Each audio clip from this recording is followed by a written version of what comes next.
ഒടിഞ്ഞ ചില്ലയും മനംമാറ്റവും. രവിയും ശാന്തിയും ജ്യേഷ്ഠനും അനുജത്തിയുമാണ്. ജന്മനാ തന്നെ രവി കുസൃതിയും ചുറുചുറുക്കുള്ളവനുമായിരുന്നു. അവനെപ്പോഴും ശാന്തി ആശിച്ച് നട്ടു വളർത്തിയ ചെടികൾ പിഴുതെറിയും.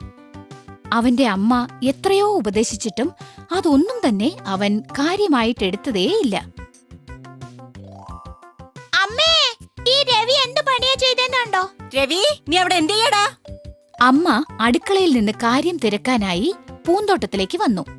അമ്മേ, ഞാൻ ആശിച്ചു വളർത്തിയ ചെടികളെല്ലാം ഈ ചേട്ടൻ പിഴുതെറിഞ്ഞു. എന്തിനാണ് അവൾ നട്ടു വളർത്തിയ ചെടികള് നീ ഇങ്ങനെ പിഴുതെറിഞ്ഞത്? നിന്നെ കൊണ്ട് സഹിക്കാൻ വയ്യാതായിരിക്കുക. ഒരിക്കൽ പറഞ്ഞ നിനക്ക് മനസ്സിലാവുന്നില്ലെന്നുണ്ടോ? രവി പതിവ് പോലെ തന്റെ അയൽപക്കത്തെ പറമ്പിൽ കയറി. ചുറ്റുപാടും നോക്കിയിട്ട് അവിടെ നിന്നിരുന്ന വേപ്പിൻ മരത്തിൽ കയറി. അവിടെ കാറ്റിൽ ആടിക്കൊണ്ടിരുന്ന ഒരു ചെറിയ ചില്ല വലിച്ചൊടിച്ചു. അവനത് ശക്തമായി വലിച്ചൊടിച്ചപ്പോൾ സമനില തെറ്റി രവിയും അതോടൊപ്പം താഴെ വീണു.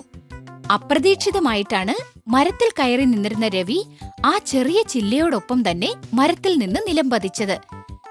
താഴെ വീണ രവിക്ക് കുറച്ചു നേരത്തേക്ക് തല കറങ്ങുന്നതുപോലെ തോന്നി.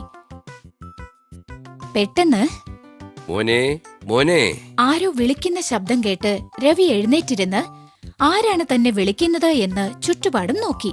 പെട്ടെന്നവിടെ എന്താ? ഞാനാണ് മോനെ, ഇങ്ങോട്ട് തിരിഞ്ഞു നോക്ക്. മെല്ലെ തിരിഞ്ഞു നോക്കിയ രവി കണ്ടത് താൻ ഒടിച്ചെടുത്ത മരത്തിന്റെ ചില്ലയാണ്. മരത്തിന്റെ ചിലയ്ക്ക് സംസാരശേഷിയുണ്ടോ? മോനെ, ഞാനാണ് നിന്നെ വിളിച്ചത്. സത്യം തന്നെ, മരത്തിന്റെ ചില്ലയാണ് സംസാരിക്കുന്നത്. ചില്ല സംസാരിക്കുന്നത് രവി അത്ഭുതത്തോടെ നോക്കിയിരുന്നു. അവന്റെ മിണ്ടാട്ടം മുട്ടി. അല്ല മോനെ, എന്തിനാ എന്നെ ഒടിച്ചെടുത്ത് താഴെ എറിഞ്ഞത്? ഞാൻ നിനക്കെന്ത് ദ്രോഹമാ ചെയ്തത്? എന്തിനാ ഈ ക്രൂരത കാണിച്ചത്? ഞാനും എന്റെ വർഗവും നിനക്കും ഈ മനുഷ്യരാശിക്കും എത്രമാത്രം നന്മകളാ ചെയ്തിരിക്കുന്നെന്നറിയൂ? അതിന് മറുപടി പറയാൻ അറിയാതെ രവിയുടെ ഉത്തരം മുട്ടി. വെയിലിന്റെ തീഷ്ണത അകറ്റാൻ തണലേകുന്നു, ഫലങ്ങൾ നൽകുന്നു, വീട് നിർമ്മിക്കാൻ ഞങ്ങളുടെ ശരീരം പോലും നൽകുന്നു. മനുഷ്യർ ഉച്ഛ്വസിക്കുന്ന കാർബൺ ഡൈ ഓക്സൈഡ് ഞങ്ങൾ സ്വീകരിച്ച് നിങ്ങൾക്ക് ശ്വസിക്കാൻ വേണ്ടി ഓക്സിജൻ നൽകുന്നു. അതുമാത്രമല്ല, നീ ഇരുന്ന് പഠിക്കുന്ന ആ കസേര, മേശ, എഴുതാൻ ഉപയോഗിക്കുന്ന പലക, ഇവയെല്ലാം ഞങ്ങളാണ് തരുന്നത്. ഈ മരങ്ങളും സസ്യങ്ങളും ഉള്ളതുകൊണ്ടാണ് ഈ ലോകത്ത് മഴ പെയ്യുന്നത് തന്നെ. അതറിയാമോ നിനക്ക്? മണ്ണൊലിപ്പ് തടഞ്ഞ് ജനങ്ങളെ സംരക്ഷിക്കുന്നത് ഞങ്ങളാണ്. കൂടാതെ മനുഷ്യരെ ബാധിക്കുന്ന പലതരം രോഗങ്ങളെ ശമിപ്പിക്കുന്ന മൂലികകളും വേരുകളും ഇലകളും തന്ന് നിങ്ങളെ സഹായിക്കുന്നു. വന്യജീവികളായ എത്രയോ മൃഗങ്ങൾക്കും അതേപോലെ പക്ഷികൾക്കും അഭയം നൽകി അവയെ അനേക കാലത്തോളം സംരക്ഷിച്ചു പോരുന്നു. മോനെ, ഞങ്ങൾക്ക് വയസ്സായി താഴെ വീഴുന്ന സമയത്ത് പോലും അടുപ്പ് കത്തിക്കുന്ന വിറകായി ഉപയോഗിക്കപ്പെടുന്നു. ഞങ്ങളുടെ സേവനത്തെപ്പറ്റി സാമ്പത്തികമായി പറയുകയാണെങ്കിൽ ഞങ്ങളുടെ വർഗത്തിൽപ്പെട്ട ഒരു മരത്തിന്റെ മൂല്യം മാത്രം 35 ലക്ഷം രൂപയോളം വരും. ഇത്രയും ഫലം തരുന്ന ഞങ്ങൾക്ക് നിങ്ങൾ നൽകുന്ന സമ്മാനം എന്താണ്? ഞങ്ങളൊന്നും പ്രതീക്ഷിച്ചിട്ടില്ല, എങ്കിലും വെറുതെ ഒന്ന് ചോദിക്കുന്നേ ഉള്ളൂ. രവി ആ ചില്ലയുടെ വാക്കുകൾ കേട്ട് സ്തംഭിച്ചിരുന്നു. മരം പോലെ നിൽക്കരുതെന്ന് ഞങ്ങളെ ഉദാഹരണം കാണിച്ച് ശകാരിക്കാറില്ലേ? നിന്നെപ്പോലെയുള്ളവർ ഞങ്ങളെ ഒടിച്ചെറിയുന്നു. മറ്റുള്ളവർ കോടാലി കൊണ്ട് ഞങ്ങളെ വെട്ടി താഴെയിടുന്നു. ഞങ്ങളുടെ നാശത്തെപ്പറ്റി പോലും ഞങ്ങൾക്ക് വിഷമമില്ല. എന്നാൽ ഞങ്ങളെ നശിപ്പിക്കുന്നതായി കരുതി നിങ്ങൾ സ്വയം നശിക്കുകയല്ലേ ചെയ്യുന്നത്? അതോർത്താ വിഷമം. ആ ചില്ലയുടെ സംസാരത്തിൽ ദുഃഖം നിറഞ്ഞിട്ടുള്ളതായി രവിക്ക് ബോധ്യമായി. തെറ്റാണ്, ഞാൻ ചെയ്തതെല്ലാം മഹാ അപരാധമാണ്. എന്നോട് ക്ഷമിക്കണം. ഇനി ഞാൻ അങ്ങനെ ചെയ്യില്ല. ചെയ്ത തെറ്റിന് പ്രായശ്ചിത്തമായി ഞാൻ എന്താണ് ചെയ്യേണ്ടതെന്ന് നിങ്ങൾ തന്നെ പറയൂ. ഇതുപോലെ ഞങ്ങളുടെ കൈകാലുകൾ വലിച്ചൊടിക്കരുത്. ഞങ്ങളെ വെട്ടി വീഴ്ത്തുകയേ അരുത്. ഞങ്ങളെ നന്നായി നട്ടു വളർത്തണം. അങ്ങനെ ചെയ്താൽ നിന്നെ മാത്രമല്ല, നിങ്ങളെ ആരെയും ഞാൻ ഒരിക്കലും മറക്കില്ല. ശരി, തീർച്ചയായും നട്ടു വളർത്താം. നിങ്ങൾ പറഞ്ഞത് ഞാൻ ഒരിക്കലും മറക്കില്ല. ഇങ്ങനെ ഉച്ചത്തിൽ വിളിച്ചു പറഞ്ഞ രവിയുടെ ശരീരത്തിൽ പെട്ടെന്ന് 2 കൈകൾ അവനെ ശക്തമായി കുലുക്കി. രവി, രവി, എന്താടാ നീ പറയുന്നത്? എന്തു പറ്റി നിനക്ക്? ഇത് അമ്മയുടെ ശബ്ദം പോലെയുണ്ടല്ലോ എന്ന് വിചാരിച്ചുകൊണ്ട് രവി മെല്ലെ കണ്ണു തുറന്നു നോക്കി. അമ്മയുടെ അടുക്കൽ തന്നെ അനിയത്തി ശാന്തിയും നിൽക്കുന്നത് അവൻ കണ്ടു. അവൻ മെല്ലെ എണീറ്റ്, ശാന്തി, നിനക്ക് നട്ടു വളർത്താനായി ഞാൻ ഒരു പുതിയ ചെടി കൊണ്ടുവന്ന് തരാം കേട്ടോ എന്നു പറഞ്ഞ് അവളെ നോക്കി പുഞ്ചിരിച്ചു. ആ പുഞ്ചിരിയുടെ അർത്ഥം എന്താണെന്ന് ശാന്തിക്കും അവരുടെ അമ്മയ്ക്കും മനസ്സിലായതേയില്ല. ലക്ഷ്മണന്റെ ലക്ഷ്യം. ആ പള്ളിക്കൂടത്തിലെ 9ാം ക്ലാസ് അധ്യാപകൻ സോമൻ വ്യത്യസ്ത സ്വഭാവക്കാരനായിരുന്നു. വിദ്യാർത്ഥികൾ നല്ല വിദ്യാഭ്യാസം നേടണമെന്നുള്ള ലക്ഷ്യത്തിൽ താൽപര്യമുള്ള ആളായിരുന്നു അദ്ദേഹം. അതുകൊണ്ട് തന്നെ പാഠങ്ങൾ പഠിപ്പിക്കുന്നത് മാത്രമല്ലാതെ വിദ്യാർത്ഥികളുടെ കഴിവ് പ്രകടിപ്പിക്കുവാനായുള്ള പുതുമയാർന്ന ചില മത്സരങ്ങളും അദ്ദേഹം ഇടയ്ക്കിടയ്ക്ക് നടത്താറുണ്ടായിരുന്നു. തലക്കെട്ട് കൊടുത്ത് വാദപ്രതിവാദവും നടത്താറുണ്ടായിരുന്നു.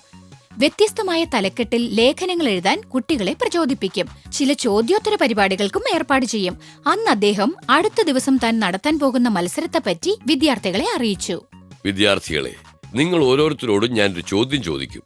ആര് ശരി ഉത്തരം പറയുന്നോ അവർക്കൊരു മനോഹരമായ സമ്മാനം ലഭിക്കും. ഞാൻ എന്ത് ചോദ്യമാണ് ചോദിക്കാൻ പോകുന്നതെന്ന് നാളെ ക്ലാസ്സിൽ വരുമ്പോഴേ അറിയൂ. അദ്ദേഹം ഇങ്ങനെ പറഞ്ഞപ്പോൾ തന്നെ ഓരോ വിദ്യാർത്ഥിക്കും അടുത്ത ദിവസം എന്ത് ചോദ്യമാണാവോ ചോദിക്കാൻ പോകുന്നതെന്നുള്ള ഒരു പേടി ഉള്ളിൽ തോന്നിത്തുടങ്ങി. വിദ്യാർത്ഥികളെ, ഇന്നലെ ഞാൻ പറഞ്ഞിരുന്ന ചോദ്യത്തിന് ഉത്തരം പറയാൻ നിങ്ങൾ തയ്യാറായിരിക്കുമല്ലോ അല്ലേ? എന്റെ ചോദ്യം വളരെ എളുപ്പമുള്ളതാ, പക്ഷെ അതിനുള്ള ഉത്തരമാണ് വളരെ പ്രധാനപ്പെട്ടത്. ശരി, ചോദ്യം ചോദിക്കട്ടെ. നിങ്ങളിപ്പോ 9ാം ക്ലാസ്സിൽ പഠിക്കുകയാണെങ്കിലും തീർച്ചയായും നിങ്ങൾ ഉന്നത വിദ്യാഭ്യാസം നേടി നല്ല നിലയിൽ എത്തും എന്നുള്ളത് ഉറപ്പാണ്. പക്ഷേ നിങ്ങളുടെ മനസ്സിലും ചില സ്വപ്നങ്ങൾ ഉണ്ടായിരിക്കും. വലിയ ആളാകണം, അന്തസ്സോടെ ജീവിക്കണമെന്നൊക്കെ. നിങ്ങളുടെ ലക്ഷ്യമായി നിങ്ങൾ എന്താ ഉദ്ദേശിച്ചിരിക്കുന്നത്? അതാണിന്ന് ഞാൻ നിങ്ങളോട് ചോദിക്കുന്ന ചോദ്യം. ഇതിന്റെ ഉത്തരം ഓരോരുത്തരായി ഇപ്പൊ പറയണം. വിദ്യാർത്ഥികൾ സന്തോഷപൂർവ്വം ഉത്തരം പറയാൻ ആരംഭിച്ചു. എനിക്കൊരു എഞ്ചിനീയർ ആകാനാ ഇഷ്ടം. കാരണം എന്റെ ചേട്ടൻ എഞ്ചിനീയറായി ജോലി ചെയ്യുന്നു സാർ. സാർ, എനിക്കൊരു ഡോക്ടർ ആകണമെന്നുണ്ട്. എന്നിട്ട് ജനങ്ങളെ ശുശ്രൂഷിക്കണമെന്നുണ്ട്. പ്രത്യേകിച്ച് പാവപ്പെട്ടവരെ സൗജന്യമായി ശുശ്രൂഷിക്കാൻ ആഗ്രഹിക്കുന്നു സാർ. എനിക്കൊരു കമ്പ്യൂട്ടർ എഞ്ചിനീയർ ആകാൻ ആഗ്രഹം. കാരണം ഭാവിയിൽ കമ്പ്യൂട്ടർ ഇല്ലാതെ ഒന്നും ചെയ്യാൻ പറ്റില്ല സാർ. സാർ, ഞാൻ എന്താ ആവേണ്ടതെന്ന് എന്റെ അച്ഛനോടും അമ്മയോടും ചോദിക്കണം സാർ. അവരുടെ സമ്മതത്തോടെ ഞാൻ എന്ത് ചെയ്യാറുള്ളൂ സാർ. സർ, ഞാൻ നന്നായി പഠിച്ച് ഒരു സർക്കാർ ഉദ്യോഗസ്ഥനാകണമെന്നാണ് ആഗ്രഹിക്കുന്നത്. എന്താന്ന് വെച്ചാ അതാണ് സുരക്ഷിതം. വലിയ ശല്യവും ഉണ്ടാവില്ല. എന്റെ അച്ഛനെ ഇടയ്ക്കിടയ്ക്ക് പറയാറുണ്ട്, ശമ്പളം കുറവാണെങ്കിലും സർക്കാർ ഉദ്യോഗമാണ് നല്ലതെന്ന്. എനിക്കൊരു സിനിമാ നടനോ സംവിധായകനോ ആകാനാണ് ഇഷ്ടം സാർ. കാരണം സിനിമയിൽ ഇഷ്ടം പോലെ കാശ് കിട്ടും സാർ. എനിക്ക് ഒരു അധ്യാപകനാകണമെന്നുണ്ട് സാർ. എന്നിട്ട് സാറിനെ പോലെ പല മത്സരങ്ങളും നടത്തണമെന്ന് ആഗ്രഹിക്കുന്നു. ഓരോരുത്തരുടെയും ഊഴത്തിനു ശേഷം ലക്ഷ്മണന്റെ ഊഴം വന്നു. അവൻ എന്തോ ആലോചനയിലായിരുന്നു. എന്താ ലക്ഷ്മണ, നിനക്ക് സ്വപ്നങ്ങളൊന്നുമില്ലേ? അതോ തോന്നുന്നില്ലേ? ഒന്നും മിണ്ടാതിരിക്കുന്നല്ലോ, അതുകൊണ്ടാ ചോദിച്ചത്. സാർ, എന്റെ മനസ്സിലുള്ളത് പറയട്ടെ. സാർ അതിനെ അനുവദിക്കുമോ? ആ, തീർച്ചയായും അനുവദിക്കും. നിന്റെ മനസ്സിലുള്ളത് എന്തായാലും ധൈര്യമായിട്ട് പറയാം. തുറന്നു പറയൂ. സാർ, എന്റെ ഉപരിപഠനത്തിൽ ഞാൻ ഏത് കോഴ്സ് പഠിച്ച് എന്ത് ജോലിക്ക് പോകും, ഭാവിയിൽ ആരാവും എന്നൊന്നും എനിക്ക് യാതൊരു സ്വപ്നവുമില്ല സാർ. എന്നാലും എന്ത് കോഴ്സ് പഠിച്ചാലും എന്ത് ജോലിക്ക് പോയാലും അവിടെ സത്യസന്ധമായി പെരുമാറണമെന്നുണ്ട് സാർ. പഠിക്കുന്ന സമയത്ത് അച്ചടക്കമുള്ള നല്ല വിദ്യാർത്ഥി എന്ന പേര് വാങ്ങണമെന്ന് ആഗ്രഹിക്കുന്നു സാർ. യാതൊരുവിധ ദുശീലങ്ങൾക്കും അടിമയാവാത്ത ഒരു നല്ല വിദ്യാർത്ഥി ആയിരിക്കണം. ഞാൻ എന്റെ ജീവിതത്തിൽ ഏത് അവസ്ഥയിലായിരുന്നാലും ഒരു നല്ല മനുഷ്യനായി ജീവിക്കാൻ ആഗ്രഹിക്കുന്നു. ഇതാണ് സാർ എന്റെ ഒരേ ഒരു സ്വപ്നം.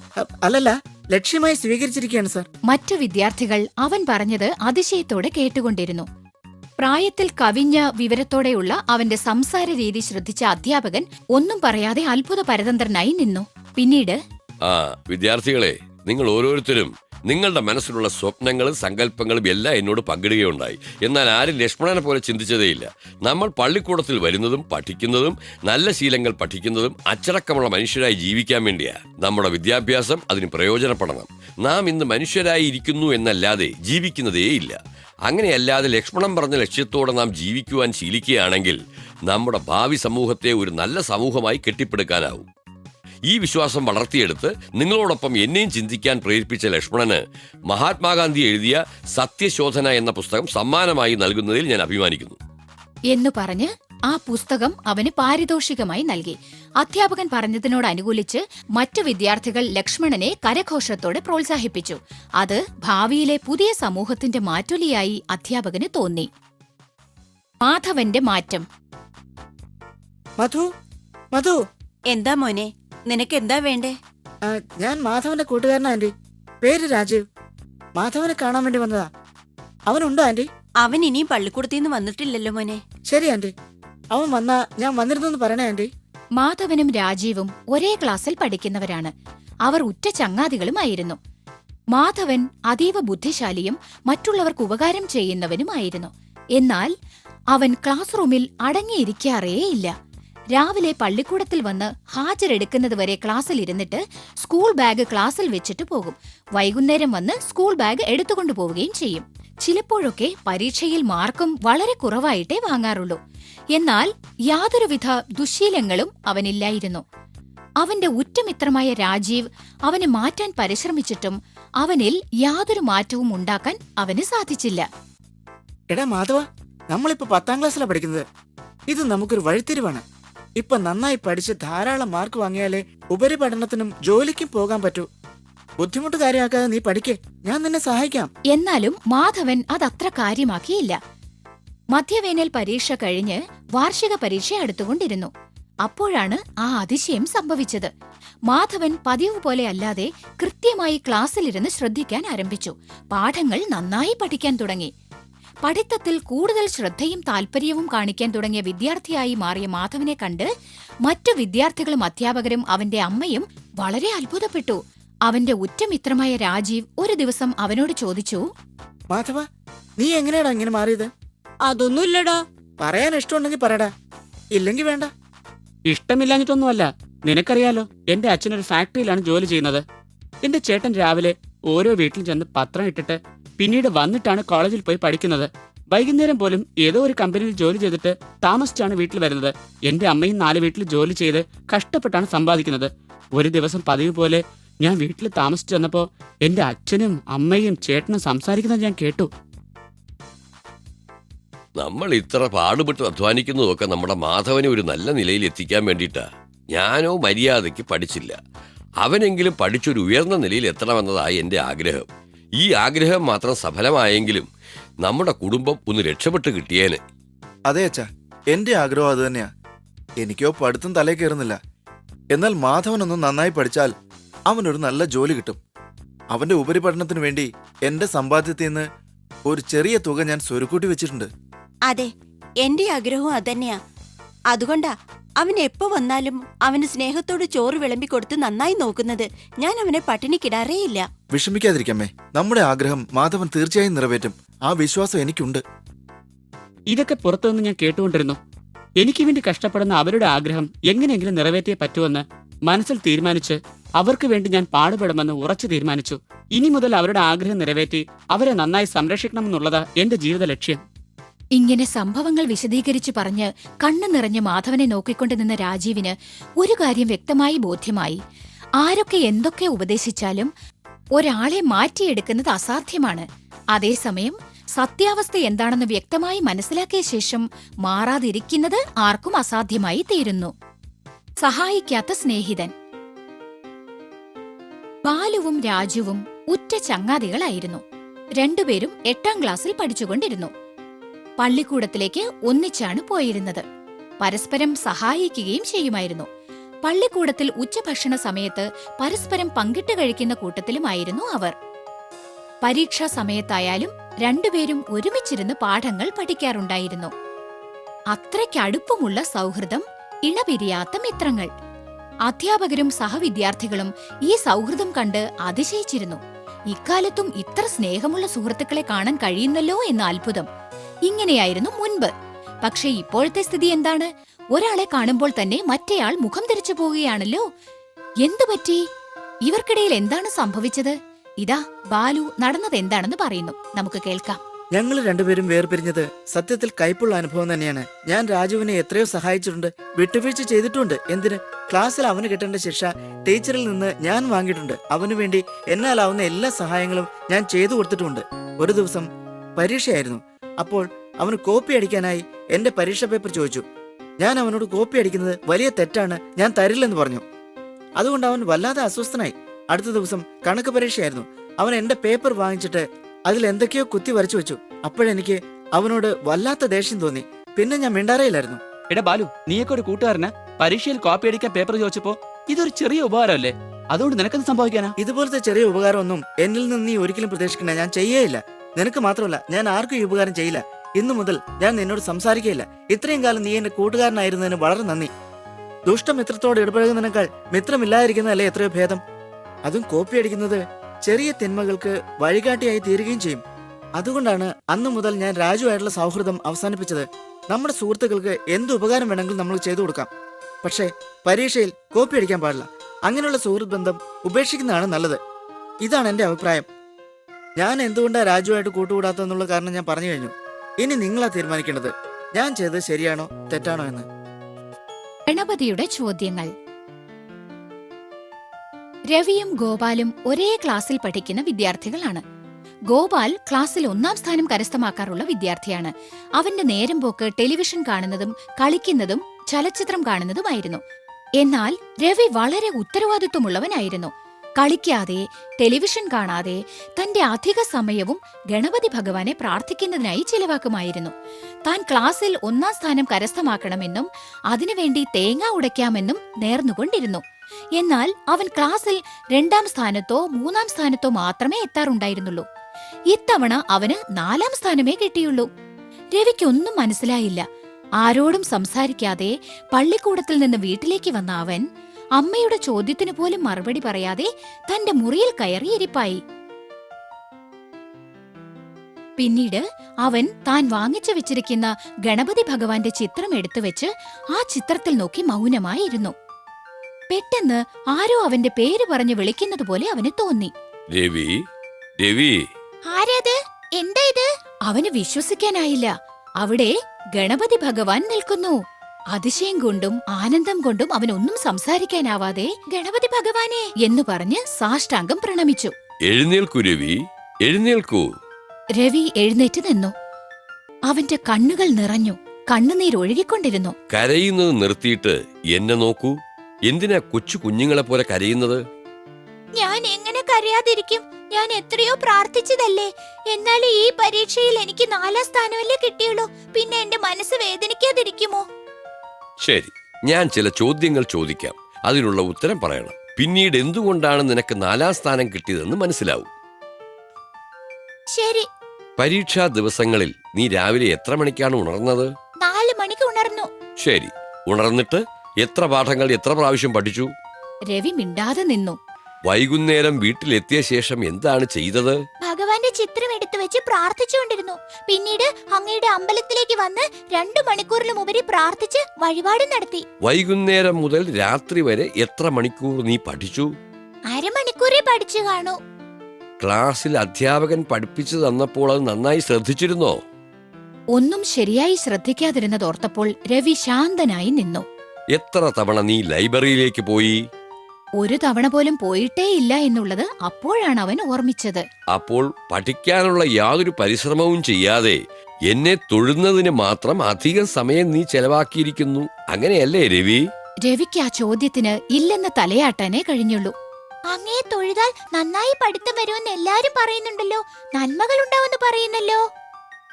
സത്യമാണ്, എന്നെ വന്ദിക്കുന്നവർക്ക് നന്മകൾ കിട്ടും. അതുകൊണ്ടാണ് പരീക്ഷാ സമയത്ത് നിനക്ക് നല്ല ആരോഗ്യവും ഓർമ്മശക്തിയുമെല്ലാം ഞാൻ അരുളിയത്. എന്നാൽ നീ എന്താണ് ചെയ്തത്? നീ സ്വയമായി അല്പം പോലും പരിശ്രമിക്കാതെ എന്നെ പ്രാർത്ഥിക്കുവാൻ മാത്രം സമയം ചെലവാക്കി. ഒരു കാര്യം നീ മനസ്സിലാക്കേണ്ടതാണ് രവി. ഏതൊരുവൻ തന്റെ സ്വന്തം പരിശ്രമത്താൽ തന്റെ കുടുംബത്തിന്റെ മുന്നേറ്റത്തിനായി അധ്വാനിക്കുന്നുവോ അവനെ ദൈവം സഹായിക്കും എന്ന് പറയാറില്ലേ? ഇത് നീ മറന്നുപോയോ രവി? താൻ പാതി ദൈവം പാതി എന്ന് നീ കേട്ടിട്ടില്ലേ?